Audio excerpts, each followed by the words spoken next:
Hi, Apurva. Thanks for the time today. I think this short discussion is primarily to know, to take everyone from your perspective of the various cohorts, U40, 35, and 40.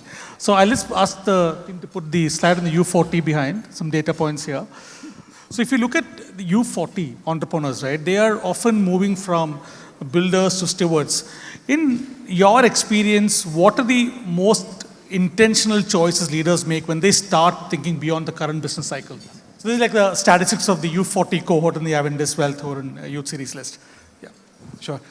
First things first, thank you, Anas. And I'll take this opportunity and welcome all our guests here this evening at this remarkable venue. I think it's a privilege to be the first to kickstart events at this landmark venue.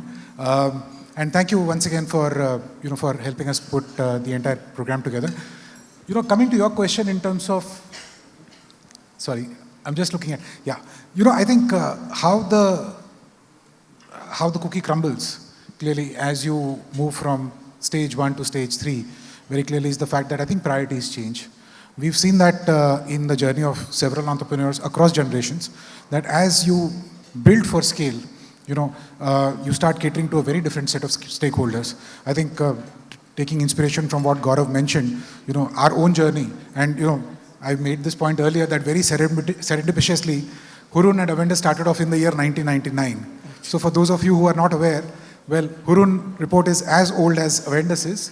And interestingly, if you look at Hurun India, Avendus Wealth and Hurun also started off within maybe just a few months of each other. Correct.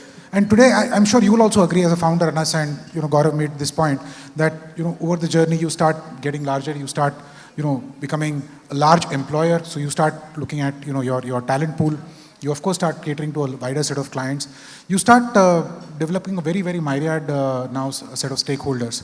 And I think it is that stakeholder management which starts becoming much, much more critical. We've had people in our audience today who are part of the under 30 list. And I think, again, as they scale up, they will start seeing, those pressures come in.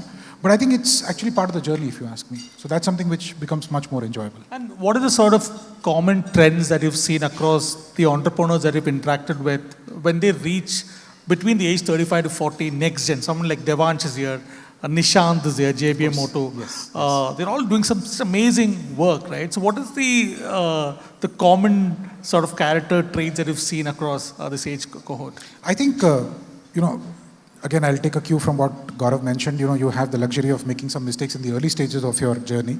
Those mistakes start becoming much fewer, right? You start taking much more strategic calls. You start looking at opportunities through a very, very different lens. I think, my sense is that, there is an evolution. I don't know if you'll appreciate my saying this, but, you start moving from a telescopic lens to a microscopic kind of a lens. Yeah, we quite jokingly say this. When you're, let's say, sitting with some of the entrepreneurs, they can go deep in their subject and they can talk about that for like 34, 1, 2, 3 hours. Very, very much. Next comes the U35 cohort, right? So some of the very interesting entrepreneurs who became really successful in the U30 to 35 age group. Elon Musk is one such entrepreneur, right? He had his first major success when he was 32 to 33 years old. So there are such entrepreneurs. So how do they differ from young entrepreneurs like who are under 30s, right? Is it more disciplined execution, or what is it that you've seen? It's difficult to put a finger on it, really, if you ask me. But one very interesting thing that we've observed is that there have been people who've actually tried their hand at some kind of a professional journey before moving into entrepreneurship. And I think entrepreneurship is a way of life, very clearly. I had the good fortune of meeting a founder doctor in Baroda day before yesterday. I was there, and he made this great point saying that, look, I started my journey late, but that means I have a much longer runway. And I couldn't agree more, because that's a profession which allows you to kind of practice way beyond conventional retirement age. So every role, I think every industry, every sector has its own nuances. To our mind, I think what we've seen from a lot of entrepreneurs over here is that they've kind of honed their skills in the early stages of their career, and then they've kind of really capitalized on them as they've gone about establishing businesses. Yeah. And the last or the youngest cohort is the U30, right? And possibly this is the right time to build in India when you're young? And what is the sort of trait that you've seen across young, or because Avendus, through Avendus itself, right, you've seen, or you enable transactions of some of the youngest companies in the country. You're talking about those companies that have created thousands of jobs that did not exist till 4 years back. Yes. Such high impact leaders. What is it that you've seen in India in terms of young entrepreneurship, and what are the sort of insights that you have from our list itself, Avendus, the Hurun U30? So interestingly, when I was looking at the list, I realized that 4 out of 5 entrepreneurs who feature in this list, and I think all of us will soon have a copy of this remarkable coffee table book. You'll see 4 out of 5 entrepreneurs who feature in this list are first generation entrepreneurs. Correct. And I think it's becoming even more pronounced in the under 30 space. To my mind, and one remarkable statistic that I saw is that the youngest entrepreneur in that list is actually age 22.